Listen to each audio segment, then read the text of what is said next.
Hello everyone, कैसे हैं आप सभी लोग। आई होप आप सभी लोग बहुत ही ज़्यादा अच्छे होंगे। So welcome back to our channel bankers talk. This is our day 79 of English vocabulary series. सो इस सीरीज़ में हम सीख रहे हैं टॉप 10 इंग्लिश वोकैबुलरी वर्ड्स जो आपके कमिंग बैंकिंग एग्जाम्स, किसी भी टाइप के गवर्नमेंट एग्जाम, कोई भी तैयारी आप कर रहे हो तो उसमें बहुत ज़्यादा यूजफुल होने वाले हैं। स्पेसिफिकली अभी आप लोगों को पता चला होगा कि SBI PO का एग्जाम नियर बाय ही है, मतलब आपको अगस्त में एग्जाम देखने को मिल जाएगा। तो उसमें बच्चों के मार्क्स जो सबसे ज़्यादा कटते हैं वो इंग्लिश में ही कटते हैं। सो ये वीडियोस अभी फोकस्ड रहने वाली हैं PO की वो कैब पे। सो जुड़े रहिए हमारे साथ। Let's get started. So guys, आज का हमारा फर्स्ट वर्ड है एलिवेट। मतलब होता है कम करना या फिर राहत देना। इसका मतलब it means to reduce the severity of something. मतलब किसी प्रॉब्लम, दर्द या फिर कोई बर्डन जो होता है ना, आपको फील हो रहा हो, उसे कम करना, जिसे हम रिलीफ देना कहते हैं। ठीक है। ईज मतलब होता है हल्का करना। आपको मालूम है डिजीज क्या होता है? ठीक है। डिस मतलब होता है मतलब नॉट, मतलब जो चीज़ अच्छी नहीं होती। ईज मतलब होता है कंफर्ट, आपको कंफर्ट नहीं आ रहा है, इसीलिए हम बोलते हैं डिजीज। ठीक है। मिटिगेट मतलब होता है प्रभाव को कम करना। ठीक है। राहत मतलब रिलीफ मतलब हो जाता है राहत देना। अपोजिट में देखें तो एग्रेवेट मतलब और बढ़ा देना। इंटेंसिफाई मतलब और ज्यादा स्ट्रॉन्ग कर देना। वर्सन मतलब और ज्यादा खराब कर देना। Example, the government introduce new schemes to elevate the financial burdens on the farmers. मतलब गवर्नमेंट ने किसानों पर फाइनेंशियल बर्डन कम करने के लिए नई नई स्कीम्स लॉन्च करी हैं। ठीक है। रियल लाइफ एग्जाम्पल देखें तो कि जैसे कि ये कोई मेडिसिन है जो आपके दर्द को कम कर देती है, पेन किलर जिसे हम बोलते हैं, विल एलिवेट योर पेन। ठीक है। या फिर जैसे अपन नहीं बोलते छाँव ने गर्मी को कम कर दिया। जैसे किसी पेड़ के नीचे आप खड़े हुए हो तो क्या हो जाएगी, उसकी छाँव को, वो छाँव, उसकी शेड जो है वो धूप को कम कर देगी। या फिर जो लोन वीवर्स होते हैं ना, लोन वीवर का मकसद कर्ज का प्रेशर कम करना था। ठीक है। मतलब जो आपको एलिवेट कर रहे हैं आपके डेड प्रेशर से। ठीक है। तो एलिवेट मतलब होता है मेक समथिंग लेस हैवी और पेनफुल और डिफिकल्ट, किसी चीज़ को कम कर देना। चलिए अब इसका क्वेश्चन चेकआउट करते हैं। हमें बताना है सिनोनिम ऑफ एलिवेट मतलब होता है कम कर देना किसी चीज़ को। तो एग्रेवेट तो क्या हो जाएगा, बढ़ा देना, अपोजिट हो जाएगा। वर्सन और खराब कर देना। इंटेंसिफाई और बढ़ा देना। मिटिगेट हो जाएगा बिकॉज मिटिगेट मतलब होता है किसी के प्रभाव को कम कर देना। सो लेट्स सी हमारा आंसर करेक्ट है कि नहीं। बिल्कुल सही है भाई हमारा answer. Now let's move to the next word which is impede मतलब होता है बाधा डालना या रोकना। इट मीन्स टू ऑब्स्ट्रक्ट और हिंडर द प्रोग्रेस। मतलब अपन नहीं बोलते कि किसी काम, ग्रोथ या प्रोग्रेस में वो नहीं बोलता रुकावट डालना या उसे आगे बढ़ने से किसी को रोकना। ठीक है। हिंडर मतलब रोक देना, मुश्किल बनना किसी का। ऑब्स्ट्रक्ट मतलब बीच में रुकवा देना। हैम्पर मतलब स्पीड कम कर देना, बाधा डालना। अपन नहीं बोलते ये प्रॉब्लम मुझे बहुत हैम्पर कर रही है ना। यहाँ पे हैम्पर मतलब गिफ्ट हैम्पर नहीं है। ओके। एंटोनिम्स अपोजिट में देखे तो फैसिलिटेट। ठीक है। मतलब आसान बना देना या किसी की मदद करना। असिस्ट मतलब हेल्प करना। प्रमोट मतलब किसी चीज़ को बढ़ावा देना। Okay. Example, poor infrastructure can impede economic growth. मतलब जो पुअर इंफ्रास्ट्रक्चर है, मतलब कमज़ोर इंफ्रास्ट्रक्चर है, वो इकोनॉमिक की ग्रोथ को रोक सकता है। उसमें क्या बन सकता है, वो बाधा बन सकता है, इम्पीड कर सकता है उस चीज़ को। रियल लाइफ आप सोचिए क्या एग्जाम्पल होगा, जैसे कि ज़्यादा ट्रैफिक में हमारी जो जर्नी थी ना, हम घूमने गए थे, वो बहुत ज़्यादा रुकावट डालने वाली बन गई, मतलब इम्पीड हो गई थी। ठीक है। या फिर नींद की कमी ध्यान लगने में बाधा डालती है। मतलब आप सोओगे नहीं ठीक से तो आपका दिमाग नहीं चलेगा, दिमाग नहीं चलेगा तो आप पढ़ नहीं पाओगे, पढ़ नहीं पाओगे तो एग्जाम क्रैक नहीं कर पाओगे। तो अल्टीमेटली अगर आपकी लेस स्लीप होगी तो आपका कॉन्सेंट्रेशन में इम्पीड करेगी। या फिर बारिश ने जो कंस्ट्रक्शन वर्क था उसको और ज़्यादा स्लो कर दिया। जैसे कि आप देखते हो हमेशा जब भी काम चालू होता है वो बारिश के पहले स्टार्ट होता है और बारिश आते ही रुक जाता है। फिर बारिश चलती है 2-3 महीने, आफ्टरवर्ड्स फिर स्टार्ट होता है, फिर रुक जाता है। ठीक है। तो चलिए अब इसका क्वेश्चन चेकआउट करते हैं। तो हमें बताना है सिनोनिम ऑफ इम्पीड। तो इम्पीड मतलब हमने क्या देखा, तो स्लो डाउन और ब्लॉक द प्रोसेस। ठीक है। किसी चीज़ को रोक देना। ओके। तो देखते हैं, फैसिलिटेट मतलब हो जाता है किसी में आसान बना देना, मदद करना। ठीक है। फिर होता है असिस्ट मतलब हेल्प करना। प्रमोट किसी को बढ़ावा देना। ऑब्स्ट्रक्ट हो जाएगा बिकॉज ऑब्स्ट्रक्ट मतलब बीच में रुकावट बनना किसी चीज़ के लिए। So let's see answer correct है कि नहीं। बिल्कुल सही है हमारा answer. Now let's move to the next word which is scrutinize मतलब बारीकी से जांच करना या फिर गहन निरीक्षण करना। अभी समझाती हूँ. It means to examine closely and carefully. मतलब अपन नहीं बोलते हैं कि किसी चीज़ को बहुत ध्यान से डिटेल में या केयरफुली चेक कर देना. सिनोनिम एग्जामिन मतलब ध्यान से देखना, जांच करना. इंस्पेक्ट मतलब डिटेल में चेक करना. इंस्पेक्टर का नाम इंस्पेक्टर भी क्यों है? क्योंकि वो क्या करते हैं, जांच करते हैं. एनालाइज मतलब डीप स्टडी करके उस चीज़ को समझना. अपन को एक्सपेरिमेंट कर रहे हैं, फिर उसका एनालिसिस लेते हैं. मतलब क्या कर रहे हैं अपन, उसकी डीप स्टडी को समझ रहे हैं. अपोजिट में देखें तो ओवरलुक, नज़रअंदाज कर देना. इग्नोर मतलब इग्नोर कर देना. नेग्लेक्ट मतलब ध्यान ना देना. Example, the RBI scrutinise the banks lending practices. मतलब आरबीआई ने बैंक की लेंडिंग प्रैक्टिस को बहुत केयरफुली और डिटेल में चेक करा. रियल लाइफ एग्जांपल देखें तो सबको पता है, टीचर ने स्टूडेंट की आंसर शीट को बहुत ही ध्यान से चेक करा. ऑफ कोर्स क्या करा, स्क्रूटनाइज करा. या फिर मैनेजर ने रिपोर्ट्स की हर डिटेल को केयरफुली देखा. या फिर कोई क्राइम सीन हो गया तो पुलिस ने सीसीटीवी फुटेज को काफ़ी बारीकी से ऑब्जर्व किया. ठीक है, चलिए अब इसका क्वेश्चन चेकआउट करते हैं. हमें बताना है सिनोनिम ऑफ स्क्रूटनाइज. स्क्रूटनाइज मतलब to look at something very carefully, line by line और डिटेल बाय डिटेल.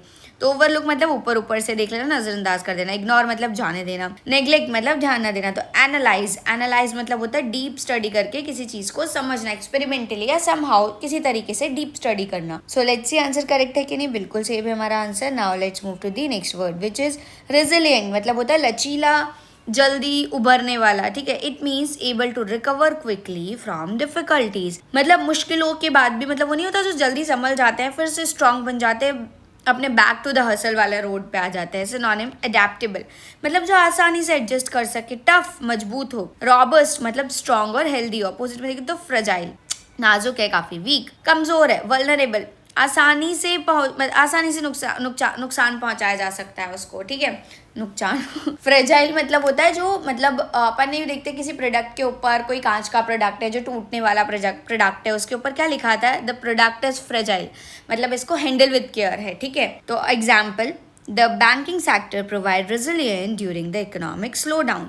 मतलब इकोनॉमिक स्लो डाउन के दौरान बैंकिंग सेक्टर ने दिखाया कि वो मुश्किलों के बाद भी जल्दी संभल सकता है. राइट. रियल लाइफ एग्जाम्पल देखें तो कि जैसे बच्चे अक्सर सेटबैक्स के बाद जल्दी रिकवर कर लेते हैं.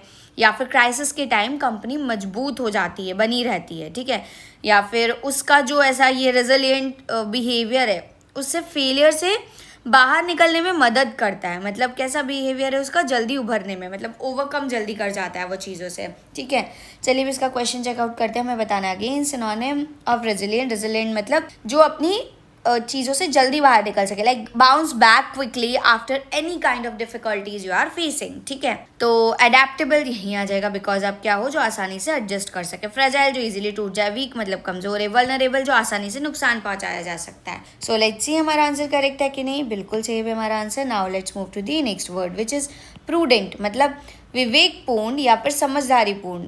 It means showing careful judgement. मतलब क्या हो गया कि सोच समझ कर करना, ध्यान से करना या समझदारी के साथ डिसीजन लेना. ठीक है, सिनोनिम कॉशंस मतलब सावधानी रखना. वाइज मतलब समझदारी बनाना. जुडिशियस मतलब ठीक से जजमेंट देना. अपोजिट में देखें तो रेकलेस मतलब बिना सोचे समझे. इम्प्रूडेंट मतलब क्या होता है, जो कि अविवेकी होता है, जिसका कोई वो नहीं है. मतलब केयरलेस मतलब लापरवाह है. ठीक है, example, prudent lending is essential for financial stability. मतलब फाइनेंशियल स्टेबिलिटी के लिए सोच समझ कर लेंडिंग करना बहुत ज़रूरी है. बहुत सोच समझ के इन्वेस्टमेंट्स करने चाहिए. ऐसे नहीं किसी ने बोला बस कर दिया. ठीक है, रियल लाइफ एग्जांपल देखें तो इमरजेंसी के लिए पैसा बचाना समझदारी होती है, प्रूडेंट होता है वो. या फिर उसने कॉन्ट्रैक्ट ध्यान से पढ़कर समझदारी वाला डिसीजन लिया. पता चले आपके पास साइन करने को आपने कर दिया और कॉन्ट्रैक्ट पढ़ा ही नहीं, फिर आपको नुकसान पहुंचेगा. या फिर समझदार इन्वेस्टर बिना ज़रूरत के रिस्क लेते ही नहीं है. जब तक उनको नहीं लग रहा वो रिस्क नहीं लेंगे. ओके, चलिए अब इसका क्वेश्चन चेकआउट करते हैं. हमें अगेन बताना है सिनोनिम ऑफ प्रूडेंट. तो प्रूडेंट मतलब careful and wise before acting. सोच समझ के आंसर करना. ओके, तो रेकलेस तो मतलब हो गया बिना सोचे समझे. इम्प्रूडेंट ऑफकोर्स यही दिख रहा है तो वो तो अपोजिट है. मतलब जो अविवेकी, बिना सोचे समझे काम करता है। केयरलेस मतलब लापरवाह। क्वेश्चंस मतलब सावधानी से। अपन नहीं बोलते जब कहीं भी आप डेंजर सिचुएशन में या डेंजर जगह जाने वाले हो तो वहाँ पे क्वेश्चन लिखे होते हैं, मतलब ये आपको करना है। प्रीकॉशन मतलब कोई चीज खराब होने के पहले ही कर लेना, ठीक है। तो ये इसका सिनोनिम हो जाएगा। लेट्स सी आंसर करेक्ट है कि नहीं, बिल्कुल सही है हमारा answer. Now let's move to the next word which is exacerbate. मतलब होता है और अधिक बिगाड़ना, गंभीर बनाना। It means to make a problem worse, मतलब किसी प्रॉब्लम को और ज्यादा खराब कर देना या उसकी सीरियसनेस को बढ़ा देना, ठीक है। सिनोनिम वर्सन मतलब और खराब करना। एग्रेवेट जो अपन ने सबसे पहला पढ़ा मतलब प्रॉब्लम को और बढ़ा देना। इंटेंसिफाई मतलब और स्ट्रॉन्ग या फिर सीरियस बना देना। अपोजिट एलिविएट मतलब कम करना। ये ही तो वर्ड हमारा पहला था, तो आपको 2 वर्ड तो ऐसे ही याद हो गए, एग्जैसरबेट एंड एलिविएट। ईज मतलब हल्का कर देना। मिटिगेट मतलब सीवियरिटी कम करना। एग्जाम्पल, राइजिंग इन्फ्लेशन में एग्जैसरबेट इकोनॉमिक इनइक्वालिटी मतलब बढ़ते हुए इन्फ्लेशन इकोनॉमी इनइक्वालिटी को ज़्यादा बढ़ा सकते हैं। ओके, रियल लाइफ एग्जाम्पल देखें तो जैसे कि कोई आपको वुंड हो गया मतलब जख्म हो गया है ना, तो उसको इग्नोर करने से दर्द और बढ़ेगा। इंस्टीड आप उसको क्या कर लो, उस पर दवा लगा के सही कर लो। या फिर कोई बहस हो रही है, उसकी बहस ने रूम का एकदम टेंशन और बढ़ा दिया, ठीक है, एग्जैसरबेट कर दिया। या फिर वही अगेन, नींद की कमी स्ट्रेस को ज्यादा सीरियस बना सकती है ना, एग्जैसरबेट कर सकती है। ओके, तो चलिए इसका क्वेश्चन चेकआउट करते हैं। हमें बताना है फाइनली एंटोनिम मतलब अपोजिट ऑफ एग्जैसरबेट। तो एग्जैसरबेट मतलब होता है to make a bad situation even worse, और खराब कर देना। वर्सन ये तो हो ही जाएगा, वर्सन मतलब और खराब करना। इंटेंसिफाई मतलब क्या कर देना, उस चीज को बढ़ा देना, ठीक है। एग्रीवेट मतलब प्रॉब्लम को और बढ़ा देना। एलिवेट मतलब कम कर देना। यहाँ पे एलिवेटर नहीं है, एलिविएट मतलब होता है कम करना, ये तो आपको पता ही था। मिटिगेट क्या हो जाएगा, वो भी सीवियरिटी कम करना। ईज मतलब हल्का करना, ठीक है। चलिए अभी देखते हैं इसका आंसर करेक्ट है कि नहीं, बिल्कुल सही है हमारा answer. Now let's move to the next word which is viable मतलब जो व्यवहार्य हो या फिर सफल होने योग्य हो। It means capable of working successfully. जो लोग बायोलॉजी से बिलोंग करते होंगे, हम जब बात करते हैं तो किसी सेल की, तो वो बताते हैं कि ये सेल जिंदा है कि नहीं, कोई चीज काम कर रही है कि नहीं, तो अपन बोलते हैं सेल्स आर वायबल मतलब ये जिंदा है, काम करेंगी, ठीक है। मतलब जो काम करने लायक और सक्सेसफुली चल सकता हो। सिनोनिम फीजिएबल मतलब जो हो सकता है। वर्केबल मतलब काम करने लायक है। प्रैक्टिकल मतलब जो करने के लायक है, काम हो सकता है उस पर, ठीक है। प्रैक्टिकली अप्रोच है। अपोजिट में देखें तो इम्प्रैक्टिकल, कोई व्यवहारिक नहीं है, कोई मतलब पता ही नहीं है होगा कि नहीं होगा ये। अनवर्केबल ये तो काम ही नहीं करेगा। इम्पॉसिबल असंभव है। Example, the merger proved to be a viable solution for the bank मतलब मर्जर बैंक के लिए एक सक्सेसफुल और वर्केबल सोल्यूशन साबित हो गया। रियल लाइफ एग्जाम्पल देखें तो जैसे कि ये प्रोजेक्ट के लिए एक वर्केबल प्लान है, या फिर नया बिजनेस मॉडल पैसों के हिसाब से सक्सेसफुल हो सकता है। या फिर पैंडेमिक के दौरान ऑनलाइन क्लासेस एक प्रैक्टिकल अल्टरनेटिव बन गई थी। हालांकि उससे काफ़ी नुकसान भी हुआ, बच्चे पढ़ते नहीं थे घर पे, बट अभी आप लोग तो मैच्योर है, आपको तो पढ़ना पड़ेगा। चलिए अब इसका क्वेश्चन चेकआउट करते हैं। हमें बताना है एंटोनिम मतलब अपोजिट ऑफ वायबल। वायबल मतलब जिंदा, जो काम करने लायक है, तो अपोजिट जो काम करने लायक नहीं होगा। प्रैक्टिकल मतलब जिसपे काम किया जा सकता है, ठीक है ना। फिर उसके बाद वर्केबल जो काम कर सकते हैं जिसपे। फीजिबल जिसका इजीली काम हो सकता है। इम्पॉसिबल जो कि हो ही नहीं सकता, इसका असंभव है काम होना। लेट्स सी आंसर करेक्ट है कि नहीं, बिल्कुल सही है हमारा answer. Now let's move to the next word which is defer मतलब टालना या स्थगित करना। It means to postpone to a later time. मतलब क्या हुआ, किसी काम को अभी ना करने के लिए टाल देना, बाद में करेंगे ऐसा बोल देना, ठीक है। सिनोनिम पोस्टपोन मतलब आगे के लिए टालना। डिले मतलब देर करना। एडजर्न मतलब मीटिंग या काम को कुछ टाइम के लिए रोकना। अपन टीवी या फिर मूवीज में नहीं देखते, जब कोर्ट का कोई केस चल रहा होता है, कोर्ट की बात चल रही होती है, तब वहाँ पे जज क्या बोलते हैं, adjourn this case to the next date. तो एडजर्न मतलब रोक दिया गया, खत्म नहीं किया गया, पोस्टपोन कर दिया गया। अपोजिट मतलब एडवांस। एडवांस मतलब आगे से चलना, सोच समझ के पहले की प्लानिंग करना। एक्सपीडाइट मतलब जल्दी जल्दी करवाना। हैसन मतलब तेजी से करना। Hustle is a problem, hasten मतलब तेजी से करना। Example, the bank decided to defer loan repayment मतलब बैंक ने लोन रीपेमेंट्स को कुछ टाइम के लिए टालना का डिसीजन लिया ताकि टाइम मिल सके। रियल लाइफ एग्जाम्पल देखें तो उन्होंने मीटिंग को नेक्स्ट वीक तक चला दिया, टाल दिया। या फिर मैंने ज़्यादा इन्फॉर्मेशन मिलने तक अपना डिसीजन टाल दिया। या फिर बजट प्रॉब्लम की वजह से कंपनी ने प्रोजेक्ट को ही पोस्टपोन कर दिया यार। चलिए अब इसका क्वेश्चन चेकआउट करते हैं। हमें बताना है एंटोनिम मतलब अपोजिट ऑफ डिफर। डिफर मतलब है do it later not now, ठीक है। तो एक्सपीडाइट्स तो यहीं आ जाएगा अपोजिट, बिकॉज का मतलब होता है जल्दी जल्दी करना। बाकी एडजर्न मतलब डिले कर देना, डिले मतलब देर कर देना, पोस्टपोन मतलब आगे के लिए टाल देना। So let's see answer correct है कि नहीं, बिल्कुल सही है हमारा answer. Now let's move to the next word which is lucid, मतलब स्पष्ट या फिर बोधगम्य, मतलब easy, which is easy to understand, ठीक है। मतलब जो क्लियर बात करे, इजीली समझ आ जाए या कंफ्यूज ना करे। ओके, सिनोनिम क्लियर मतलब साफ साफ है। इंटेलिजिबल मतलब क्या होता है, समझाने लायक है, किसी को आप बता सकते हो, ठीक है। कोहेरेंट मतलब लॉजिकली कनेक्टेड और क्लियर है। अपोजिट में देखें तो वेग मतलब धुंधला है, अनक्लियर है। ऑब्सक्योर मतलब मुश्किल से समझ में आने वाला है। कंफ्यूजिंग उलझन वाला है काफी ज्यादा। Example, the governor gave a lucid explanation to the policy changes, मतलब गवर्नर ने पॉलिसी चेंजेस को बहुत क्लियर और आसानी से समझने आने वाली तरीके से एक्सप्लेन किया। ओके, रियल लाइफ एग्जांपल देखें तो उसकी क्लियर स्पीच की वजह से सबको प्रॉब्लम समझ आ गई, या फिर टीचर ने क्वेश्चन को बहुत ही क्लियर तरीके से समझाया, ल्यूसिड कर दिया एकदम। या फिर स्ट्रेसफुल सिचुएशन में भी मतलब वो क्लियर माइंडेड थी। ओके, जैसे आपको हम बहुत ल्यूसिड तरीके से और बहुत इजी वे में चीज़ें समझाने की कोशिश करते हैं। होपफुली आप लोग को समझ आती हो, अगर समझ आती है तो कमेंट सेक्शन में बताइए। ओके, सो चलिए इसका क्वेश्चन चेकआउट करते हैं। हमें बताना है एंटोनिम मतलब अपोजिट ऑफ ल्यूसिड। ल्यूसिड मतलब होता है जो क्लियर है और इजी टू अंडरस्टैंड है। ओके, तो ऑब्सक्योर मतलब हो गया जो मुश्किल से समझ आएगा, तो आंसर तो यही हो गया। बाकी कोहेरेंट मतलब लॉजिकली कनेक्टेड है और क्लियर है। इंटेलिजिबल मतलब जो समझाया जा सकता है, लॉज मतलब समझाने लायक है। क्लियर मतलब काफी स्पष्ट है, साफ। लेट्स सी आंसर करेक्ट है कि नहीं, बिल्कुल सही है हमारा answer. Now let's move to our next word which is robust, मतलब मजबूत और सशक्त बनाना।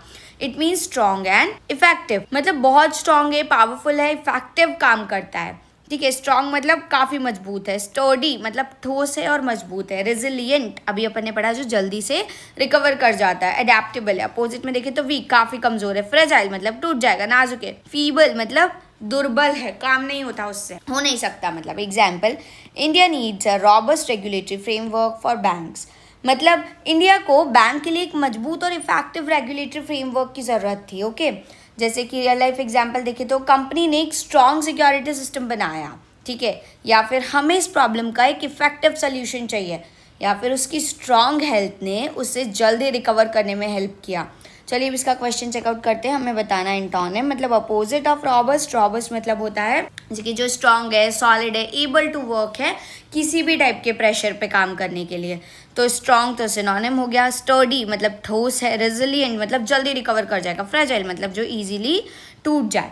ओके, देखते हैं हमारा आंसर करेक्ट है कि नहीं, बिल्कुल सही है हमारा आंसर। सो अभी हम मूव कर रहे हैं हमारे next part of this video जो कि है ईडियम्स एंड फ्रेजेस। जैसा कि आपको पता है हम हर वीडियो में 5 idioms एंड फ्रेजेस जरूर डिस्कस करते हैं, 4 to 5 डिस्कस करते हैं। तो आज का हमारा फर्स्ट idiom है an elephant memory. It means the ability to remember things for a long time, very long time, specially with a great detail, a very strong and reliable memory. मतलब बहुत strong memory है, जैसे किसी चीज को याद रखते हो, बहुत सालों तक भूलते नहीं हो, डिटेल्स भी नहीं भूलते हो, परफेक्ट रिकॉल हो, उसे हम बोलते हैं। जैसे उसकी एलिफेंट मेमोरी है यार, 10 साल पहले की भी बात उसे डिटेल्स में याद है पूरी की पूरी, ठीक है।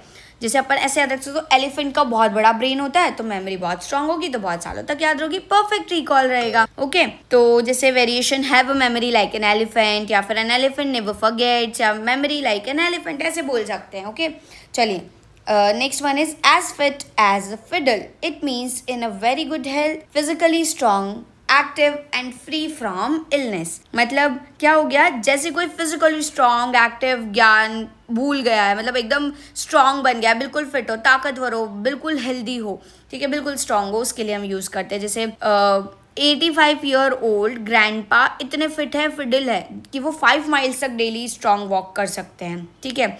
या फिर उसकी मम्मी 70 साल की है लेकिन फिट एंड फिडल है, मतलब बहुत स्ट्रांग है, एक्टिव रहती है, पूरा काम करती है घर का, ठीक है। या फिर I was as fit as fiddle in my 30s because I am getting old and lazy, no, ठीक है। चलिए अब भी मूव करते हैं नेक्स्ट की साइड। On the 7th heaven, it means extremely happy in a state of great joy और डिलाइट। सपोज करिए आपका सिलेक्शन हो गया अभी, तो आप अपने आप को क्या बोलेंगे, I am on the 7th heaven, मतलब आई एम वेरी हैप्पी, ठीक है, मतलब प्योर सेटिस्फैक्शन हो, किसी चीज़ को करने के बाद आप बहुत खुश हो, बिल्कुल मतलब एक्सट्रीम हैप्पी हो, ठीक है। जैसे कि she was in the 7th heaven when she got her dream job, या फिर जब वो पास हुआ या फिर 7th हेवन में हो गया, वो बिल्कुल खुश था और सेटिस्फाइड था, ठीक है। या फिर मतलब अपन बोले since I move to the countryside the dog my dog is in 7th heaven, मतलब मुझे देखते ही वो एकदम खुश हो गया। चलिए मूव करते हैं नेक्स्ट की side. Next one is hustle and Bansal. It means a lot of busy activity, noisy movement, usually in the crowded place. मतलब अपन नहीं बोलते जैसे किसी जगह, सिटी, मार्केट, स्टेशन, वो नहीं बोलते मच्छी मार्केट बना रखा है, सब्जी मार्केट बना रखा है, मतलब बहुत सारे लोग हैं, एकदम भाग दौड़ी हो रही है, शोर हो रहा है, नॉइजी मूवमेंट है, बहुत एक्टिविटी है, नॉइसफुल मूवमेंट है, क्राउडेड है, तो अपन क्या बोलते हैं, हसल एंड बसल। मतलब I move to the countryside to escape the hustle bustle of the city, या फिर उस सिटी की हसल एंड बसल से भाग गया यार, बहुत बिजी, शोर एकदम, कैसे लाइफ कैसी एकदम चाय और मतलब बहुत ज़्यादा धड़म है वहाँ पे, ठीक है। सो जैसे कि एक और एग्जांपल हम ले सकते हैं कि I move to the farm to get away from the hustle and bustle, ठीक है। या फिर आपने कोई हिल स्टेशन चूज़ किया अपनी छुट्टियों के लिए रादर देन कोई ऐसी चाउटिक प्लेस जाने की वजह, ठीक है। Big cities are hustle and bustle और हमारी छोटी सिटीज़ आर पीसफुल प्लेसेस, ठीक है। Next one is down and out. It means without money, resources or support and a very difficult financial or social condition. मतलब क्या हो गया, जैसे कोई के पैसे हैं, ठीक है, जॉब नहीं है, घर नहीं है और कोई हेल्प नहीं है, वेरी पुअर है, बिल्कुल डिस्ट्यूट है, या मनी नहीं है, जॉब नहीं है, होम नहीं है, होप नहीं है, ठीक है, कुछ भी नहीं है, मीन्स टू से after the business failed he was down and out, मतलब होमलेस है और बैंकरप्ट है, कोई मनी नहीं है, मतलब उसकी कंपनी फेल हो गई तो वो डाउन एंड आउट हो गया, पैसे नहीं है, घर नहीं है, जॉब नहीं है, बिल्कुल पुअर कंडीशन में वो आ चुका है। या फिर कोई फाइनेंशियल सेटबैक्स होने के बाद they were down and out in the London यार, मतलब डाउन एंड आउट एडजेक्टिव हो गए, आप हाइफन्स के साथ यूज़ कर सकते हैं, लाइक एक्सट्रीमली पोवर्टी कंडीशन है, होमलेसनेस है, जॉबलेस है, फाइनेंशियल सेटबैक्स है, इन सब के लिए, ठीक है। सो गाइज, ये था हमारा day 79 of English vocabulary series. जैसा कि आपने देखा होगा कि हम लोगों ने इसमें 10 इंग्लिश के वर्ड्स ऑलमोस्ट हमारे 5 idioms एंड फ्रेजेस हम कवर कर रहे हैं हर वीडियो में। सो अगर आपको ये वीडियोस अच्छी लग रही है तो इसे लाइक करिए, अपने दोस्तों के साथ शेयर करिए और कमेंट में ज़रूर बताइए कोई भी 2 वर्ड्स और एक idiom या फ्रेजेस कोई भी जो आपको लर्न रहा हो पूरी वीडियो के दौरान। और जाते जाते नोटिफिकेशन का बेल आइकन प्रेस करके जाइए सो दैट आपके पास जल्दी से नोटिफिकेशन आ जाए वीडियो अपलोड होते ही। And don't forget to subscribe our channel. Thanks for watching our video guys.